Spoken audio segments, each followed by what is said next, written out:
अस्सलाम वालेकुम नाज़रीन, आप देख रहे हैं प्रोग्राम आज 7 बजे। मैं हूं आपके साथ आसमा इकबाल। नाज़रीन, आज कौन से मौज़ूआत पर हम बात करने वाले हैं? सबसे पहले जी बात हो रही होगी पीटीआई की, और आप जानते हैं कि पीटीआई का जब हम जिक्र करेंगे तो पीटीआई को आज हम जो धड़ेबंदी पीटीआई के अंदर हमें दिखाई दे रही है, जो इख्तलाफात दिखाई दे रहे हैं, और असल में ये भी कहना चाहिए कि जो आपस में एक मार कुटाई का सिलसिला पीटीआई के लोगों के अंदर चल रहा है, उसको भी हम डिस्कस करेंगे। लेकिन कुछ उसमें एक ये रुख भी निकलता है कि पीटीआई वाले तो ये मान ही नहीं रहे हैं कि फवाद चौधरी साहब जो हैं वो उनकी पार्टी में हैं। तो जो कुछ उन्होंने उस दिन किया शुएब शाहीन के साथ, वो ये कहते हैं कि पार्टी का अंदरूनी मामला नहीं है, ये पार्टी के बाहर से एक शख्स ने, यानी फवाद चौधरी को पार्टी के बाहर का शख्स कहा जा रहा है, उन्होंने पार्टी के एक रुकन पर अटैक किया है, और ये किसी सूरत जो है ये काबिल कबूल नहीं है। जो सियासी कमेटी है पीटीआई की, वो तो ये तक कह रही है कि फवाद चौधरी ने शुएब शाहीन को नहीं बल्कि पूरी तहरीके इंसाफ के मुंह पर थप्पड़ मारा है, और इसका सख्त जवाब दिया जाना चाहिए। ये आपसी इख्तलाफात जो हैं, धड़ेबंदियाँ जो हैं, ये किस जानिब जा रही हैं, और ये पीटीआई का जो बेस कैंप है वज़ीर आला गंडापुर जुनैद अकबर, उनमें भी हमें इस कैंप के अंदर भी तकसीम दिखाई देती है। ये क्या रुख इख्तियार कर रहा होगा सारा मामला, इस पर हम बात करेंगे। और फिर जी आपको बताएंगे कि मौलाना फजलुर रहमान की जान को ख़तरा जो है वो पुलिस ने उस ख़तरे से आगाह कर दिया है। मौलाना साहब को आप देख रहे हैं, लोगों से मुलाकातें भी कर रहे हैं, प्रेस कॉन्फ्रेंस भी कर रहे हैं, मीडिया टॉक भी कर रहे हैं, जहां उन्हें जाने वो जा भी रहे हैं, और इससे पहले भी वो ये सारी एक्टिविटीज़ कर रहे थे। हाँ, अलबत्ता आज से कोई 1.5 महीना पहले ये खबरें आई थी कि उनकी तबीयत नासाज है, इस वजह से वो कुछ पॉलिटिकल एक्टिविटीज़ के अंदर हिस्सा नहीं ले रहे हैं, हमें ज़्यादा दिखाई नहीं देंगे, लेकिन वो दिखाई देते रहे। हाँ, जब वो ग्रैंड ओपोजिशन अलायंस को लेकर जो मीटिंग्स हो रही थी उनमें दिखाई दिए, तो उसके बाद ये खबर आई है। बहुत सारे लोग ये कह रहे हैं कि मिशन तहरीक से दूर रखने की एक कोशिश हो सकती है, कि इस तरह का थ्रेट जो है वो उनको बताया गया है कि जी आपकी जान को है। इस पर आज हम इस मामले पर बात कर रहे होंगे, और साथ ही जी जब हम मौलाना फजलुर रहमान की बात कर रहे हैं तो केपी के दीगर मामलात की भी बात करेंगे। केपी के जो 2 वफूद हैं वो अफगानिस्तान भेजे जाएंगे, लेकिन इससे हमारी जो वजारत खारिजा है वो अभी तक लाइल्म है। ये फैसला जो है ये खुद अली अमीन गंडापुर साहब ने किया है, खालिस्तन वज़ीर आला केपी ने किया है।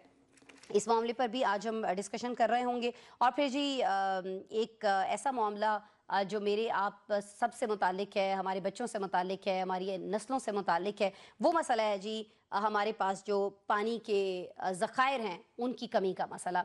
हम सभी जानते हैं कि तकरीबन 1 माह से कुछ दिन ज़्यादा या 1.5 माह से कुछ दिन कम का पानी जो है वो इस वक्त हमारे डैम्स में मौजूद है। मैं रावलपिंडी और इस्लामाबाद की ख़ास तौर पर बात कर रही हूँ। कराची में क्या सिचुएशन रहती है, बलूचिस्तान के तो अल्लाह माफ़ करे, वहाँ तो हमेशा से हम देखते आए हैं कि पानी के लिए लोग किस तरह से अपनी जानें तक दे रहे होते हैं। अब ये जो ख़तरा है ये बड़े शहरों तक भी फैल चुका है। क्यों हमने कुछ इस तरह के इकदाम नहीं किए हैं कि हमारे पास कोई और मुतबादिल ज़राए होते? आज प्रोग्राम में हम इस पर भी बहस कर रहे होंगे। किन लोगों से ये बात हो रही होगी जी? बात हो रही होगी हमारी ताहिर मलिक साहब से। आप देख सकते हैं लाहौर स्टूडियो में इन्होंने हमें ज्वाइन किया है, वीडियो लिंक पर हमारे साथ मौजूद हैं। शहजाद अनवर फारूकी साहब हमारे साथ मौजूद हैं लाहौर से बराह रास्त। शराज हसनात साहब हमें ज्वाइन कर रहे हैं लाहौर ही से बराह रास्त, वीडियो लिंक पर मौजूद हैं। और जी मेरे साथ इस्लामाबाद स्टूडियो में तशरीफ़ रखते हैं डॉक्टर अब्दुल वदूद कुरैशी साहब। तमाम साहिबान जो हैं सीनियर तज्ज़ियाकार हैं, सहाफ़ी हैं, तमाम मामलात पर बड़ी गहरी निगाह रखते हैं। तो ये जो गहरी निगाह है, ताहिर मलिक साहब, आपकी गहरी निगाह जो है, ये पीटीआई के अंदर ये जो धड़ेबंदियाँ हो रही हैं, जो इख्तलाफात सामने आ रहे हैं, जो मुख्तलिफ मामलात चल रहे हैं, उनको आपकी गहरी निगाह किस तरह से देख रही है? कहाँ जाता हुआ आपको ये मामला दिखाई देता है? कहीं ठहरते दिखाई देते हैं आपको पीटीआई के लोग? आपने कोई गहराई कोई ज्यादा ही गहरी कर दी है। देखिए, सर, इख्तलाफात भी बहुत गहरे हैं ना, सिर्फ इसलिए मेरी राय में पीटीआई जो है ना, बेसिकली एक इंतहाई पॉपुलर ग्रुप कह लें, एक प्रेशर ग्रुप कह लें, लीडरशिप कह लें, सियासी कुव्वत कह लें, आप इसको पॉलिटिकल पार्टी नहीं कह सकते। ठीक हो गया। क्योंकि अगर ये पॉलिटिकल पार्टी होती ना, मैं एक ही वक्त में 2 मुतजाद बातें कर रहा हूँ। मतलब साथ में ये भी कहना चाह रहा हूँ कि Imran Khan is the most popular political person in Pakistan, मगर उसकी पार्टी नाम की कोई चीज नहीं है। अगर ये पार्टी होती ना, तो जब 8 फरवरी को जब इलेक्शन हुए थे तो ये पार्टी नजर आती। अगर आप देखें, 1 साल हो गया, पिछले 8 अभी कुछ दिन पहले 1 साल हुआ है, उस साल में उन्होंने एक जलसा किया, वो भी पेशावर से इतनी दूर बच बचा से किया कि जो हुक्मरान उनको मैसेज दिया कि नहीं नहीं भाजी से तंग नहीं करेंगे, हम पेशावर तक नहीं जाएंगे। तो ये पॉलिटिकल पार्टी नहीं है। तो अगर इसमें ये तजादत जो चल रहे हैं, अगर आप जब से खान गिरफ्तार हुआ है, क्योंकि ये 1 मैन शो है ना, तो 1 मैन शो ऐसे ही होते हैं। तो मेरा नहीं ख्याल कि ये कोई इतनी कोई गहरी बात है या सेमी गहरी बात है। साबित यही हुआ कि खान की जो पर्सनैलिटी है, ही इज़ वेरी पॉपुलर, बड़ा अच्छा कम्युनिकेटर है, पाकिस्तान की बहुत बड़ी अक्सरियत उसके साथ है, नौजवान उसके साथ हैं, सोशल मीडिया बड़ा अच्छा यूज़ किया है। मगर मेरी राय में इमरान की जो हमेशा से एक बहुत बहुत बड़ी वीकनेस रही है वो पॉलिटिकल डिसऑर्गेनाइजेशन है। खां वाज नेवर ऑर्गेनाइज्ड। अगर आप याद करें, मैं आपकी बातों से सुन रहा था, खां के ज़माने में रेवोल्यूशन लाना था कि IMF के पास नहीं जाना, खुदकशी कर लूंगा, 5 उन्होंने वजीर खजाना बदले थे। बल्कि मुझे याद है कि बखर के इलाके में कमिश्नर साहब, डिप्टी कमिश्नर के 3 सालों में बदले गए थे। तो खान साहब की जो एक इंस्टेबिलिटी है वो बड़ी स्टेबल है। पार्टी नाम की कोई चीज़ नहीं है। हाँ, ये जितनी मर्जी लड़ाइयाँ होती रही, इससे 0 जमा 0 रहेगा। आज आप इमरान को छोड़ दें, उसको ट्रक पे बिठा दें, तो पाकिस्तान का सबसे बड़ा वो करोड़ पुलर होगा। ठीक है। अच्छा, ये जो बात की अभी शराज साहब, अभी ताहिर मलिक साहब जो फरमा रहे थे कि ये एक पार्टी नहीं है, ये मेरे ख्याल में कहना चाह रहे हैं कि बिखरे हुए लोग हैं जिनके ज़ाहिर है कि आपस में इख्तलाफात भी हैं, लेकिन लीडर जो है उनका वो उसको ज़रूर एक पॉलिटिकल एक उसके तौर पे वो मान रहे हैं। लेकिन मुझे ये बता दीजिएगा कि अब ये जो पार्टी है या पार्टी नहीं है शराज साहब, ये तो एक बड़ी तहरीक का आगाज़ दोबारा से करने जा रही है ईद के बाद से, तो फिर इसका मतलब है कि इस तहरीक का भी कोई फ्यूचर नहीं होगा जिस तरह से मलिक साहब फरमा रहे हैं? बहुत शुक्रिया आसमा साहिबा। अब मैं अपने सीनियर से थोड़ा सा इख्तलाफ करते हुए, पीटीआई जी जी। डेफिनेटली एक पार्टी है, मगर पाकिस्तान में जितनी भी पार्टियां हैं वो फर्द वाहिद की साथ लिंक्ड हैं। मिसाल के तौर पे अगर हम पीपल्स पार्टी पे जाएं तो वो बिलावल भुट्टो एंड लेगेसी के साथ वो कंटिन्यू कर रहे हाँ हैं, जो जी। बेनजीर की लेगेसी थी, ठीक उन्हीं है। के पास सारी की सारी पावर है। अगर हम पीएमएलएन में जाएं तो नवाज शरीफ और उनकी लेगेसी को आगे मरियम नवाज या उनका जो ओपोनेंट है उनके फैमिली वो उसको मेंबर्स ही कैरी हैं। कर रहे हैं, मगर वो इसी तरह पीटीआई जो है वो भी इमरान खान और उसकी लेगेसी के साथ है और उसी के साथ चल रही है। हाँ, अभी तक उनके तो जो हायर्स हैं वो सामने आ गए हैं बाकी पार्टियों के, मगर पीटीआई का कौन होगा उसके बारे में फैसला नहीं हो सका और ये लड़ाई उसी चीज की है। नंबर 1। नंबर ठीक। 2 कि अगर हम ये देखें कि माजी में भी मुख्तलिफ सियासी जमातों में इख्तलाफ होते रहे, कईयों में खुल के सामने आते रहे, जिसकी मिसाल आपके सामने वेरी रिसेंट है शाहिद खाकान अब्बासी, जो है मुस्तफा, ये जो है पिंडी वाले, वो और बाकी ऐसे लोग जो कहीं ना कहीं आपको नजर आते हैं। अगर पीपल्स पार्टी में जाएं तो कोई कभी सोच सकता था कि नहीद खान बेनजीर भुट्टो के साथ जो बिल्कुल जिनका उठना बैठना था वो कभी उस पार्टी से बाहर निकल सकती हैं, कुछ हो सकता है उनके हस्बैंड सफदर। तो ये मल्टीपल चीजें इस पार्टियों में होती रही। बदकिस्मती ये रही कि अगर किसी ने भी अपनी क़यादत से कोई इख्तलाफ किया तो फिर उसको उस पार्टी में रहने का हक ही छीन लिया गया और उसको उस पार्टी से निकाल दिया गया।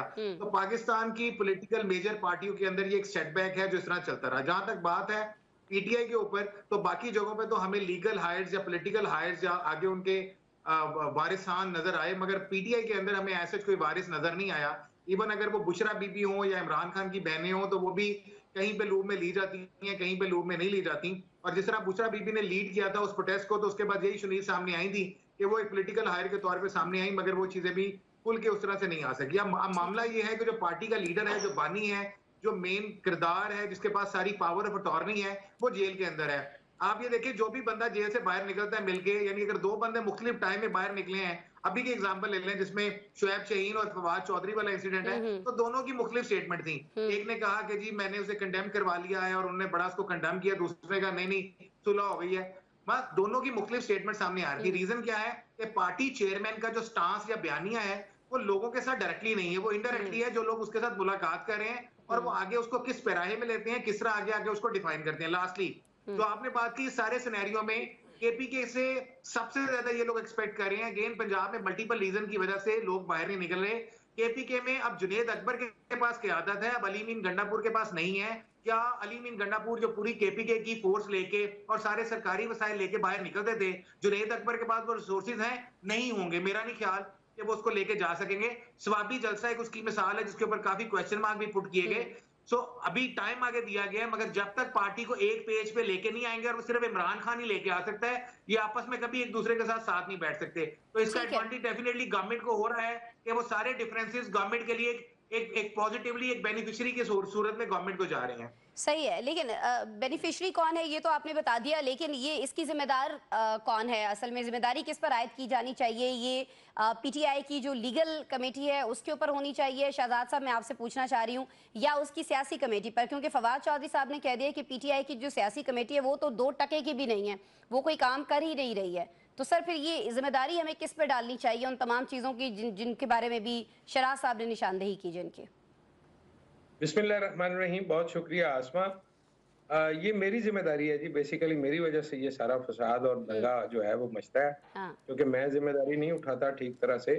देखिए, बात ये है कि इख्तिलाफ आप राय आवाम की होना बात तो नहीं कर रहे अपना कह के आप? एक जी, मतलब मैं तो अवाम ही हूँ। अगर अगर आप इसको मैं ही समझे तो फिर ये ज्यादा खराब हो जाएगी बात। इसको अवाम ही रहने दें। ठीक हो गया। अच्छा, मैं गुजारिश ये कर रहा था कि इख्तिलाफ राय जो है वो तो एक तरह से जमहूरियत का हुस्न कहलाता है, और अभी हम 4 लोग बैठे हैं इस प्रोग्राम में, तो ज़रूरी नहीं है कि हम किसी एक बात पर भी मुत्तफ़िक हो मुत्तफिक सकें। हो, ठीक। वो जो हम कहते हैं ना कि लेट्स एग्री टू डिसएग्री, हुँ, तो इस हद तक तो गुंजाइश हर जगह पे रहती है। पाकिस्तानी सियासी जमातों का अलमिया ये है कि ये सारी जो हैं, ये शख्सियत परस्ती के ऊपर इस्तवार की गई सियासी जमातें हैं, जिनका अब अनफॉर्चुनेटली जब ज़िया उल हक साहब इस मुल्क पे काबिज़ थे, तो उन्होंने हर तरह की जो नर्सरियाँ थीं, जहाँ से सियासतदान आ सकते थे, उन्होंने उस नर्सरी को ख़त्म कर दिया। जिसकी वजह से जो जेन्युइन लीडरशिप थी, वो हुँ, कभी डेवलप नहीं हो सकी हुँ, पाकिस्तान में। उसका नतीजा ये निकला कि कोई लोग जो पैराशूट के ज़रिए इस सारे मंज़रनामे में आए, कुछ लोग थे जो एस्टेब्लिशमेंट के कंधों पे चढ़ के आए, ठीक। कुछ लोग एस्टेब्लिशमेंट के कंधों पे चढ़ के आए और उसके बाद उन्होंने अवामी पोस्चर ले लिया।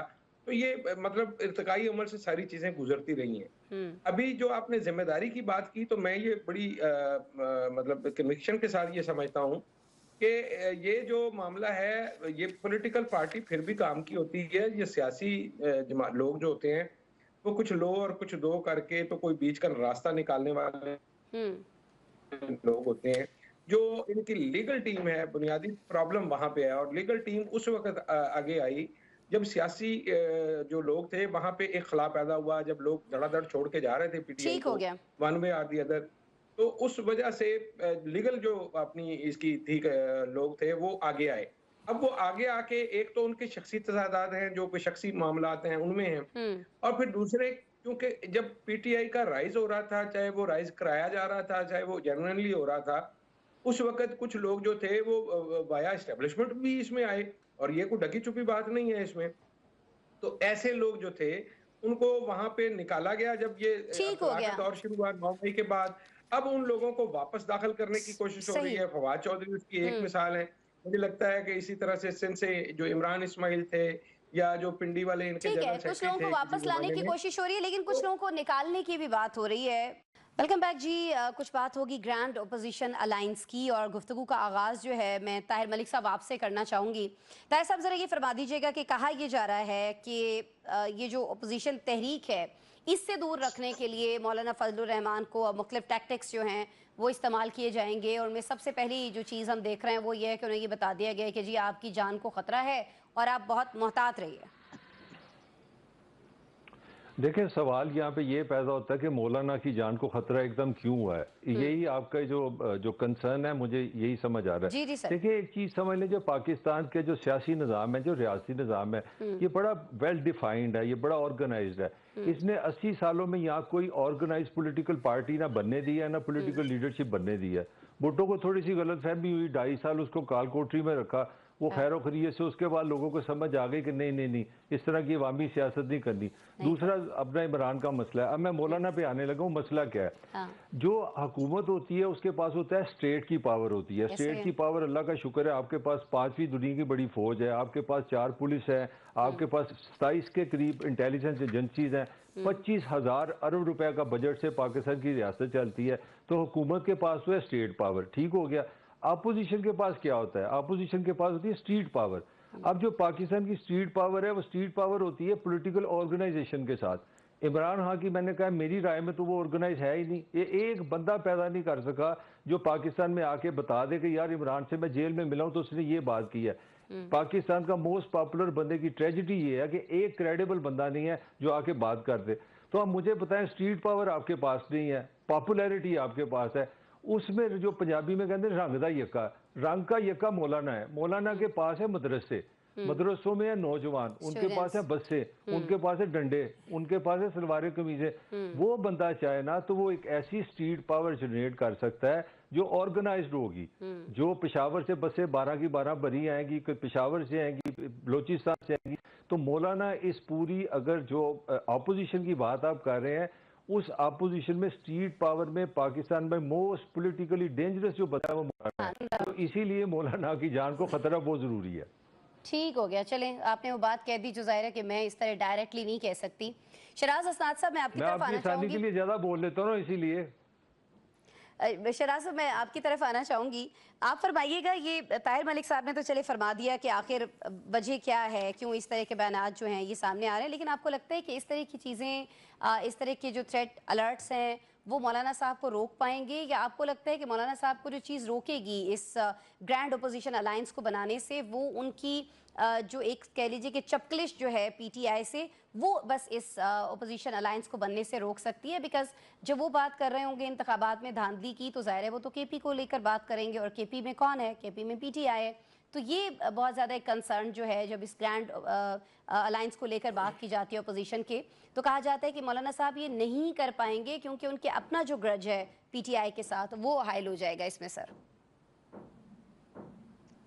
असमा साहिबा, मैं थोड़ी सी मुख्तलिफ राय रखता हूँ, और मेरा ये ख्याल है कि मौलाना कहीं पे भी कभी भी अगर आप पुरानी हिस्ट्री उठा के देखें तो आपको ये रियलाइज होगा कि मौलाना हमेशा इक़्तिदार के साथ रहे हैं या वहां पे रहे हैं जहां पे कहीं ना कहीं वो डायरेक्टली या इनडायरेक्टली बेनिफिशियरी हो, फायदा हुआ। मौलाना के केपी के गवर्नमेंट के साथ जो मसले हैं वो केपी के गवर्नमेंट या पीटीआई के साथ मसले इतने ज्यादा नहीं है जितने उनके मसले अली मीन गंडापुर के साथ हैं। अली मीन गंडापुर बहैसियत वज़ीर-ए-आला उनके ना सिर्फ सियासी मुखालिफ हैं, बल्कि दोनों एक ही जगह एक ही जिले से इलेक्शन लड़ते हैं, एक दूसरे के अगेंस्ट लड़ते हैं। ये मल्टीपल फैक्टर्स वहां पे फॉल करता है। दूसरा मेजर एलिमेंट ये है कि इस वक्त जो कमान है वो अली मीन गंडापुर सीएम तो हैं, मगर पीटीआई की जो लीडरशिप की कमान है वो अली मीन गंडापुर के हाथ में अब नहीं है, वो जुनैद अकबर के साथ है, और जुनैद अकबर एंड पार्टी चाहती है कि मौलाना उनके साथ मिले। अच्छा, ताहिर मलिक साहब की इससे थोड़ा सा इख्तिलाफ करते हुए पीटीआई भी एक सियासी स्ट्रीट शो पावर रखती है, और कम से कम केपी के में से तो बाहर निकलते हैं। अगर आज आप पंजाब में उन्हें फ्री हैंड दें तो शायद केपी के से ज्यादा लोग पंजाब से निकले, मगर अगेन मसला ये है कि यहाँ पे जिस तरीके से उनके सर कुचले गए और उन्हें ठोस ठास के अंदर बंद किया गया, वो पंजाबी बाहर निकलने के लिए उस तरह तैयार नहीं है। तो मौलाना के साथ, और मौलाना अगेन आप अगर बात करते हैं तो मौलाना भी जो अपनी मेन स्ट्रीट पावर रखते हैं वो केपी के और बलोचिस्तान में रखते हैं। पंजाब या सिंध में भी उनकी वो स्ट्रीट पावर नहीं है, सबसे ज्यादा केपी के में है। तो वहां से जब दोनों का इकट्ठे काफिले निकलेंगे तो गवर्नमेंट के लिए मसले पैदा हो सकते हैं। इस वक्त सबसे बड़ा इशू ये है कि गवर्नमेंट किस सूरत में किस तरीके से मौलाना को मनाती है, और क्या ले और क्या दे के तहत ये मामला सेटल होते हैं। मुझे अभी तक नहीं लग रहा कि मौलाना इस जॉइंट अपोजिशन का लॉन्गर टर्म में कहीं ना कहीं हिस्सा बनेंगे। अगर बने भी तो कहीं इब्तदाई तौर पर बनेंगे, और उसके बाद किस तरह वो उसको छोड़ेंगे या गवर्नमेंट की तरफ किस तरह जाएंगे वो आने वाला वक्त बताएगा। बहरहाल अभी जो अपोजिशन के एहतजाज की अनाउंसमेंट इमरान खान साहब ने की हुई है वो ईद के बाद है, उसमें तकरीबन 1.5 महीना बाकी है। वो 1.5 महीने में बहुत ज्यादा चीजें आपके सामने आएंगी, मगर ये जो थ्रेट्स इशू किए गए हैं ये माजी में भी बड़ी दफा किए गए और सबको पता है इनकी रियलिटी क्या होती है। तो मेरा नहीं ख्याल मौलाना इसको कोई संजीदा लेंगे। उनकी अपनी बड़ी स्ट्रॉन्ग किस्म की सिक्योरिटी उनके साथ हर वक्त मूव कर रही होती है, जलसों का इंतजाम वो लोग खुद देखते हैं, पुलिस को नहीं देते। तो मेरा ख्याल है कि वो इसको इतना सीरियस और संजीदा नहीं कि उन्होंने सड़कों पे निकलना है, और पीटीआई के साथ या उनके बगैर भी निकलना है तो वो गवर्नमेंट के खिलाफ निकलेंगे, मगर ये तय मौलाना ने करना है और गवर्नमेंट ने उन्हें मनाना है। तो देखें ये ऊंट किस करवट बैठता है। ठीक है, अब्दुल वदूद कुरैशी साहब, आप ऊंट को किस करवट बैठता हुआ देख रहे हैं? आपको लगता है कि मौलाना साहब ये डिसाइड कर चुके हैं कि उन्होंने ये सारा कुछ करना है, और ये जो ग्रैंड अपोजिशन अलायंस है ये बनाना है उन्होंने? देखिए आसमा साहब, पाकिस्तान की तारीख़ में अगर आप माजी करीब में देखें तो 3 अफराद बड़े मशहूर हैं। एक तो जो है वो पीर पगाड़ा साहब थे, उसके बाद मुआवजा नसरुल्लाह थे, अब उनकी जगह फिर सरदार क़यूम रहे हैं, उनकी जगह अब इन हालात में देखा जाता है कि मौलाना फजल रहमान साहब हों। लेकिन इन तीनों हज़रात के साथ क्या हुआ, जब भी कोई इत्तेहाद बनाया जाता है और उसकी जो सदारत करते हैं तो उन्हें फौरी तौर पर यह इतला देती है कि दी जाती है कि आपकी जान को ख़तरा है। जुल्फ़िकार अली भुट्टो साहब के दौर में जब PNA बनी तो PNA का इस्लामी जमहूरी इत्तेहाद का सदर उन्होंने तलाश करके पीर पगाड़ा साहब को बना दिया। पीर पगाड़ा साहब जब यहाँ पर इस्लामाबाद में तशरीफ़ लाए तो उनको फौरी तौर पर PC पिंडी में नज़रबंद कर दिया गया, और वो कहते थे वहाँ मीटिंग करें कि जी पीर पगाड़ा साहब की ज़ात को ख़तरा है, अगर उन पे हमला हो गया तो और बाहर निकल आएंगे और फसाद में, लिहाजा मुआवजा नसरुल्लाह साहब को भी एक बार यहाँ G8 में नज़रबंद करके आपकी जान को ख़तरा है, मौलाना अब्दुल सत्तार साहब को भी कहा गया। तो ये एक जो है वो स्टेप आप देखते हैं मौलाना साहब के साथ भी ऐसे हो सकता है। मौलाना साहब के पास 2 हमले हो चुके हैं, 2 हमले हो चुके हैं। एक हमले में उनको बम प्रूफ गाड़ी सरकारी मिली हुई है, एक हमले में उनके 4-7 जो गार्ड पुलिस के सरकारी मुलाजिम थे वो शहीद हो चुके हैं। वो तो है, लेकिन इस पे यकीन क्या किया जाए कि या कि ये सच है या झूठ है, कि जब कोई मामला होता है तो उसके बाद कहता है नहीं जनाब ये सूरत हाल है कि आपकी जान को खतरा है।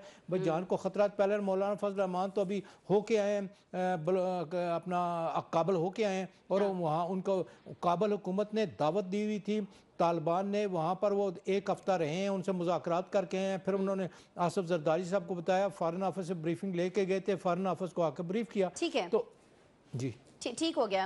अभी आपने काबुल का जिक्र किया ना कुरैशी साहब, तो मैं शहजाद साहब आपकी तरफ आना चाह रही हूँ। ये जो अफगानिस्तान में 2 वफूद भेजे जा रहे हैं केपी हुकूमत की जानिब से, वजारत खारिजा जो है पाकिस्तान की उसको इससे आगाह नहीं किया गया, लाइक पूछना तो बड़ी दूर की बात है ना, बताया भी नहीं गया। ये इसी तरह से पता चल रहा है जिस तरह से मीडिया पे ये खबरें सामने आ रही हैं। एक तो सर ये मामला, और फिर दूसरा मामला ये मौलाना फजलुर रहमान साहब की जान को जो खतरा अचानक से पैदा हो गया है, कि आप भी बाकी 3 साहिबान की तरह यही समझते हैं कि जो एक अलायंस बनने जा रहा है उससे रोकने का एक हरबा हो सकता है?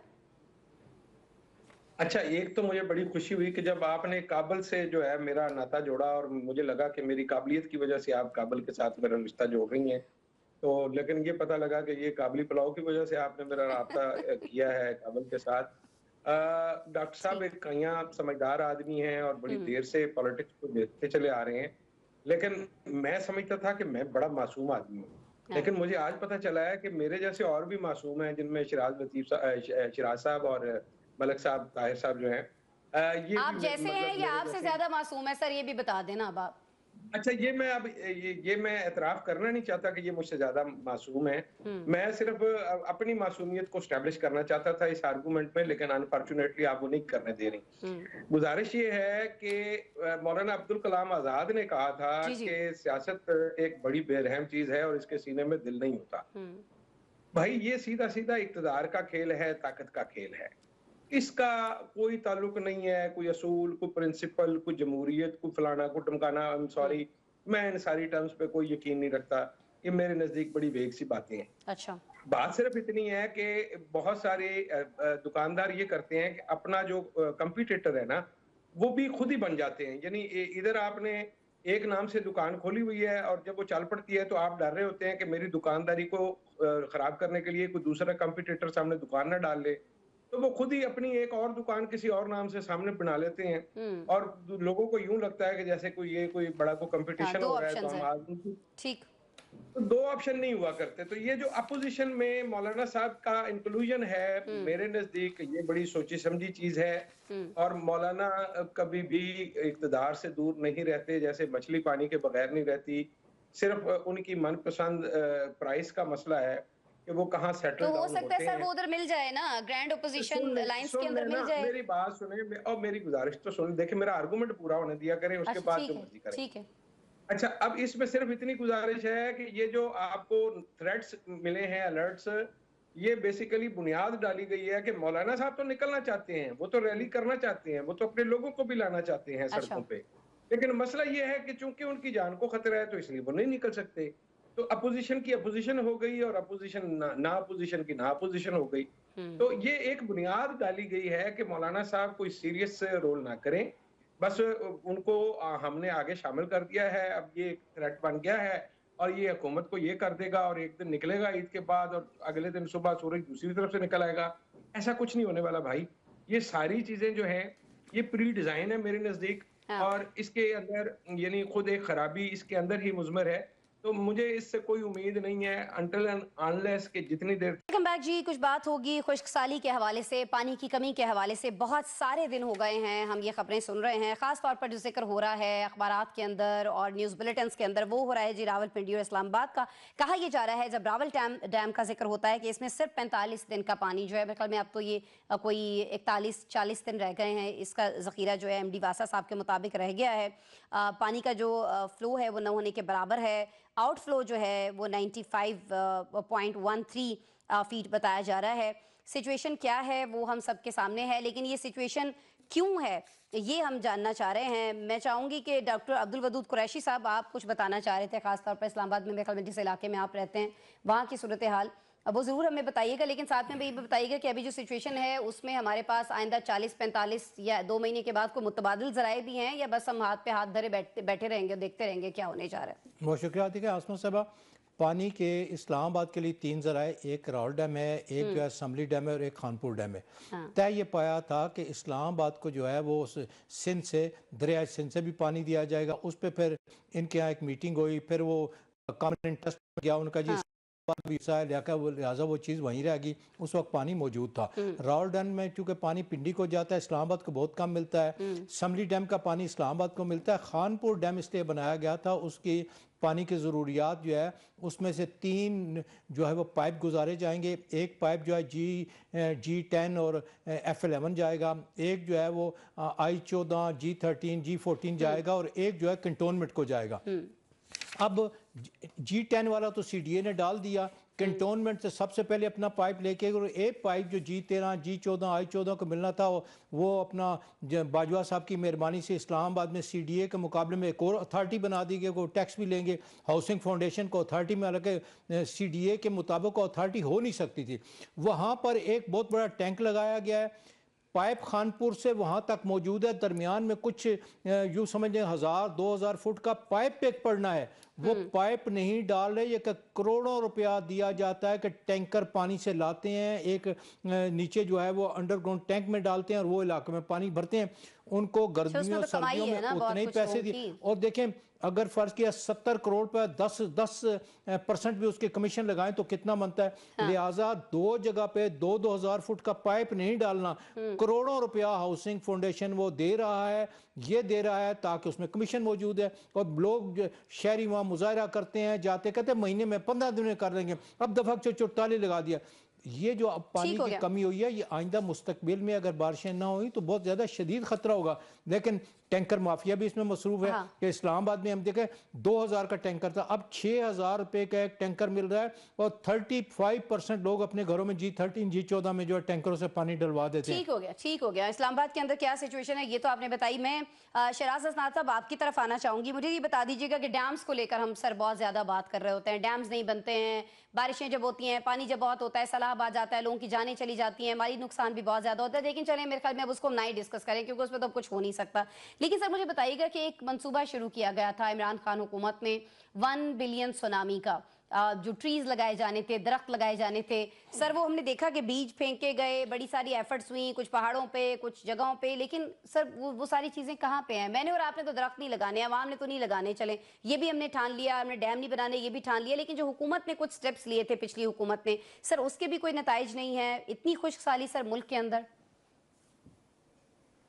आसमा साहबा, मैं 2 गुजारिश करता हूँ। बिलियन ट्री सुनामी मंसूबे के ऊपर काफी केस खुले हुए हैं और इसके ऊपर काफी ज्यादा ऑब्जेक्शंस लग चुकी हुई हैं, मगर इसमें भी कोई दो राय नहीं है कि ऐसी बहुत ज्यादा तस्वीर और वीडियो उस वक्त की गवर्नमेंट ने रिलीज की जिसमें वो पहाड़ बिल्कुल संगलाख चट्टानों में तब्दील हो चुके थे, जिनके ऊपर दोबारा से सब्जा मौजूद आया और वो उस बिलियन ट्री का ही शख्साना था कि उसके जरिए ही वो सारा कुछ हुआ। दूसरी गुजारिश, ये जो मौसमियाती तब्दीलियां और चीजें हैं, इसमें PDM ने अलर्ट जो जारी किया है वो बड़ा खौफनाक है और उसमें बताया गया है कि पंजाब के 14 अजला, जिसमें सेंट्रल पंजाब, पोटोहार रीजन, अपर पंजाब जिसमें पिंडी मेन है, और सदर्न पंजाब, वहां पे बाकायदा तौर पे ये इमरजेंसी नाफिज करने जा रहे हैं। पिंडी में लगा दी गई है, भावलपुर साइड पे चोलिस्तान में लगा दी गई है, और 42% कम बारिशें सर्दी में रिपोर्ट हुई हैं, जिसकी वजह से खुशहाली आ रही है। अहम और अच्छी खबर यह है कि अभी दोबारा से महकमा मौसमियात ने अलर्ट जारी कर दिया है कि 19 से 21 फरवरी के दौरान में पंजाब भर में बारिशें मुतवक्का हैं और दोबारा तो वो कम से कम ये सारी सूरत हाल होगी। देखिए, कानपुर डैम में 45 दिन का पानी रह गया है। वासा ये कहता है कि 700 फुट डीप में जाके पिंडी से पानी निकाला जा रहा है।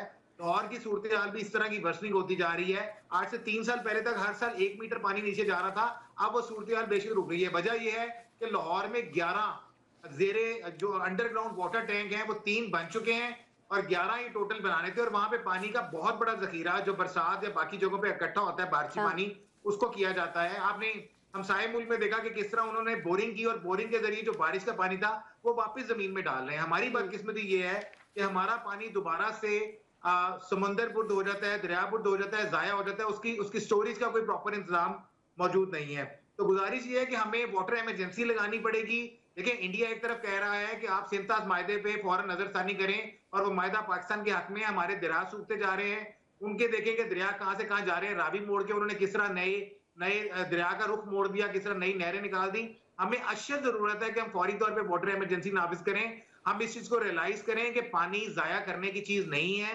आज हम इस चीज के ऊपर शोर मचा रहे हैं, मसलन ये गाड़ी जो घर में धोएगा, वाटर ट्रीटमेंट प्लांट्स, हमें बहुत देर ठीक हो पहले गया। ये कर लेना चाहिए था। आज हम इसको रियलाइज करेंगे तो अपनी आने वाली नस्लों को बचा सकेंगे, नहीं तो हम रोते रह जाएंगे।